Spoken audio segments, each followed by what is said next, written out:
အားလုံးပဲမင်္ဂလာပါဒီနေ့ကတော့ဗောနော်ကျွန်တော် TTN Gaming PC ကဆင်ထားတဲ့အကျန်းဆုံးအမိုက်ဆုံးဆက်လက်လေးနဲ့ကျွန်တော်ပြပေးမယ်ဒီဆက်လက်လေးဟာဆိုလို့ရှိရင် graphic ကကျွန်တော်ဗောနော် Asus TUF Gaming မှာ Nvidia GeForce RTX 5080 16GB ကို OC Edition သုံးပေးထားပါတယ် CPU အနေနဲ့ဆိုလို့ရှိရင်လည်း AMD Ryzen 9 9950 H3D တို့လူကိုတွဲဆင်ထားတဲ့ full ဆက်လက်လေးဗောနော်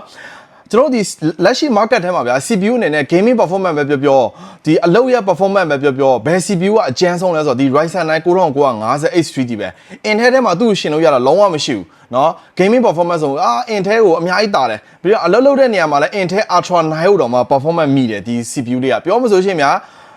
အကျန်းဆုံး CPU လို့ပြောလိုက်ရတယ်ဗျာဒီ CPU อ่ะဗောနော်နောက်တစ်ခု graphic ကအနေနဲ့ကျွန်တော်တို့တုံးထားတာ Nvidia GeForce RTX 5080ဗျာအဲ့တော့သူ့ထက်မြင့်တာဆိုလို့ရှိရင် RTX 4090ရှိမယ် RTX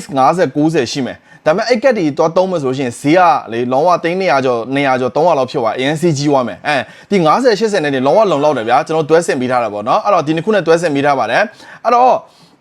ဒီဆက်လက်လေးကတော့ဗောနော်စိတ်ဝင်စားတဲ့ customer ပဲဖြစ်ဖြစ်အားပေးရတဲ့ customer လည်းရှိတယ်အဲ့ဒီအားပေးတဲ့ customer ပဲဖြစ်ကျွန်တော်ဘာပြောကြလဲဆိုတော့အကုန်လုံးကကျွန်တော်ကိုအကိုကြီး casing change တယ်ပဲပြောနေတယ်အဲ့တော့အဲ့ဒီကျွန်တော်ငကိုစင်ထားတဲ့ RTX 5080လေးကကျွန်တော်ဘာ casing နဲ့စင်ထားလဲဆိုတော့တာမီတိတ် casing လေးနဲ့စင်ထားတယ်အဲ့ casing လေးရဲ့တန်ဖိုးက3သိန်းကျော်လောက်ရှိတယ်ဒါပေမဲ့ customer တွေကအဲ့ casing ကိုမကြိုက်ကြဘူးသူတို့ကဒီတဲ့ဈေးကောင်းတဲ့ casing ကိုသုံးချင်တယ်။ဘာကြောင့်လဲဆိုတော့ဒီ system on တပုံလောက်380လောက်ရှိတယ်။380လောက်နေရာမှာ3သိန်းကျော် casing လေးကိုသူတို့ကမကြိုက်ဘူး။သူတို့က10သိန်းဝန်းကျင်လောက် casing လေးကိုလိုချင်တယ်။အဲ့တော့ကျွန်တော်ကတော့သဘောပေါက်သွားပြီ။ဘိုးစီတွေကလုံးဝဈေးမကြည့်ဘူး။သူတို့ကရုပ်ပဲကြည့်တာ။သူတို့ကလှဖို့အရေးကြီးတယ်။အဲ့ဒါကြောင့်မလို့ဒီတစ်ခေါက်တော့ကျွန်တော်လုံးဝcasing အလန်းလေးတုံးမိထားတယ်ဒီ casing ဆိုလို့ရှိရင်ကျွန်တော်ပေါ့နော် geometric တွေက future model 5ပေါ့ဗျာ Wukong model 5လို့လည်းသူတို့ခေါ်တယ်ဒီ casing ကြီးပဲတီးတန့်ဝယ်မယ်ဆိုလို့ရှိရင်10သိန်းလောက်ရှိတယ်ဒီတစ်ခေါက်တော့ကျွန်တော်ဒီ casing လေးနဲ့ဆင်ပေးထားပါတယ်အခုကျွန်တော်ဒီဗီဒီယိုထဲမှာမြင်နေရတဲ့အတိုင်းဆိုလို့ရှိရင်တော့ဒီ system on တပုံလုံးရဲ့ဈေးက182သိန်း6400ပါအဲ့တော့သူ့ရဲ့ spec detail လေးကိုကျွန်တော်တစ်ချက်ထပ်ပြောပြပေးပါမယ်CPU အနေနဲ့ခုနပြောတဲ့အတိုင်း Ryzen 9 9950 H3D ကိုသုံးပေးထားပါတယ်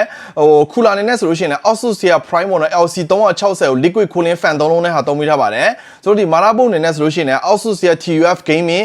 X880 Plus Wi-Fi ကိုသုံးပေးထားပါတယ် graphic card အနေနဲ့ဆိုလို့ရှိရင်လည်း Asus TUF Gaming ကို GeForce RTX 5080 16GB မှာ OC Edition သုံးပေးထားပါတယ် storage နဲ့ဆိုလို့ရှိရင်ကျွန်တော် Samsung တွေက990 Pro ပေါ့နော်990 Pro 2000GB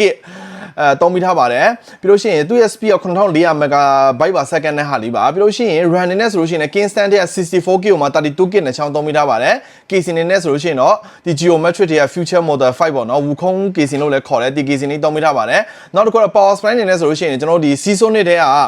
focus ပေါ့နော် GH 1000W ကိုကျွန်တော် fully modular ကို 80+ Go သုံးပေးထားပါတယ်အဲ့တော့ဒီ PC တွေကတော့အားလုံးအသစ်ဖြစ်ပြီးတော့3နှစ်အာမခံအပြည့်ရရှိမှာဖြစ်ပါတယ်အဲ့တော့ဒီဆက်လက်ကတော့ဘာတွေလုပ်ရလဲဘာတွေနိုင်လဲဆိုတာတော့မေးစရာကိုမလိုပါဘူးဒီဆက်လက်မျိုးကတော့မနိုင်တဲ့အလုပ်မနိုင်တဲ့ application မနိုင်တဲ့ game ဆိုတော့လုံးဝမရှိပါဘူးဘာလာ AC ပဲဗျာဒီဆက်လက်မျိုးတော့မနိုင်တဲ့ game ဒီဆက်လက်မျိုးတော့မနိုင်တဲ့ application ဆိုလို့ရှိရင်တော့ market မှာရောင်းစားလို့ရမှာမဟုတ်လုံးဝကျင်းတည်တယ်ဗျာအဲ့လောက်တိတိကျတယ်ဗျာအကောင်းဆုံးအမိုက်ဆုံးလိုချင်တဲ့လူတွေအတွက်ဒီဆက်လက်ကိုဒါကျွန်တော်တို့စီမှာလာပြီးတော့စုံစမ်းကြည့်လိုက်ပါလာပြီးတော့ highlight ပါเนาะအားလုံးပဲကျေးဇူးတင်ပါတယ်ကျွန်တော် TTN Gaming PC ရဲ့ video လေးကိုလည်း like and share လေးကူညီပေးကြပါเนาะအားလုံးပဲနောက် video မှာပြန်တွေ့ကြအောင်เนาะ